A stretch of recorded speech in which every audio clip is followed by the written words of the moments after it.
let me take you down a spiritual wormhole that starts with autocorrect. It was 2021 or 2020, maybe 2020. My bestie Janina, also known as Blasphemy, I'll tag her in the post so you can follow her. She's amazing. She's an artist and she's a metal singer, the lead singer in Witch God. So if you love metal, you're going to want to follow her and her exploits.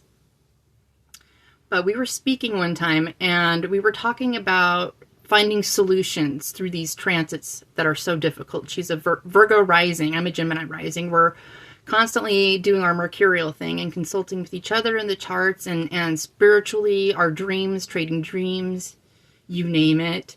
We're always talking every single day on Instagram. And we were talking about solutions, and she typed Soliton. And we were like, why did it autocorrect to Soliton? Because that wasn't what she intended to type. So doing what any mercurial would, in their sanity anyway, we looked up the word Soliton, and it turns out that it's a scientific principle. It's basically the proper name for a whirlpool. And the principle is that molecules start changing direction, okay? There's a force that's pulling them into a circle. And as you know, when you're like draining the bathtub or seeing a whirlpool, the molecules will separate and there's a center where there's nothing. It's just a calm center and you can see all the way down to the drain, correct? I once posted an 8-minute video on it, but people don't really love these long form videos, especially if they don't have my face in them. So I might repost it in my stories at the end of the day so you can check it out to see the actual explanation of a soliton. But in my condensing, it is a force that is greater than the molecules surrounding it. In my sense, the metaphor for Janina and I, this was the solution, a soliton. The instruction from spirit inside of this explanation, scientific explanation about this phenomena, is in fact, once you decide your will, a force greater than the molecules or situations around you or your life, once you decide the force greater than everything else, your will, things start to change. One's will is a force great enough to start forcing other molecules around it to change. In other words, when you start connecting with spirit, it pulls upwards and downwards, and everything around you starts to get mixed up. It forces the molecules around you and your will it forces them to make a change. It forces them in new directions. It flings them away from you or closer to you. Sound familiar?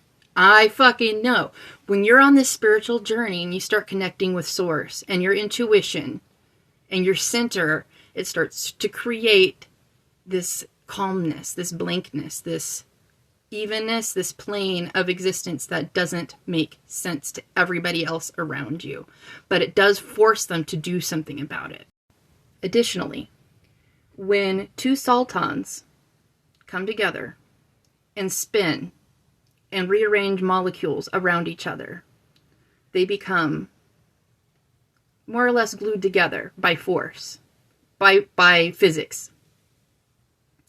And they will do their spin together with force, with doubled effort.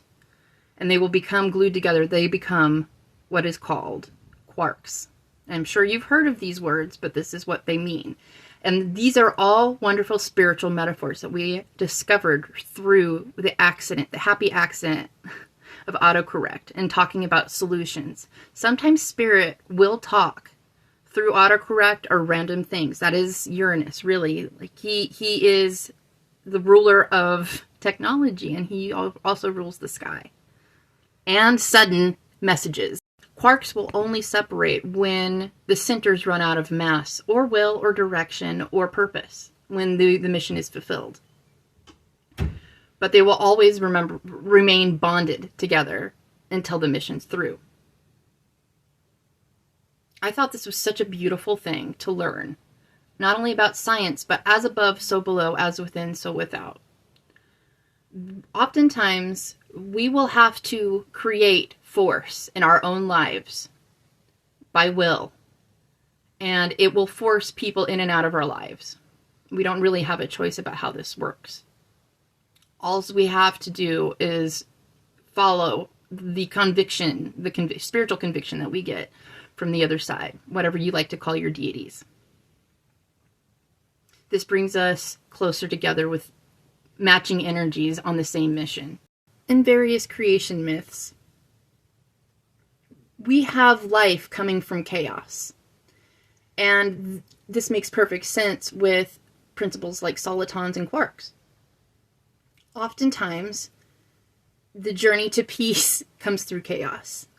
And it is a paradox. We deal with paradoxes in this world. So I'm just wanting to remind you, if things are looking chaotic, even though you're making all the right decisions, you're still on the right track. People are getting pissed off by you being on mission. Doesn't mean you're on the wrong track. It just means you got to double down. And your right people will be attracted to you and come into your sphere, and you'll know them. You'll know. You'll know if you're on mission together or not. That's my Thoughtful Thursday. I love you guys. Bye.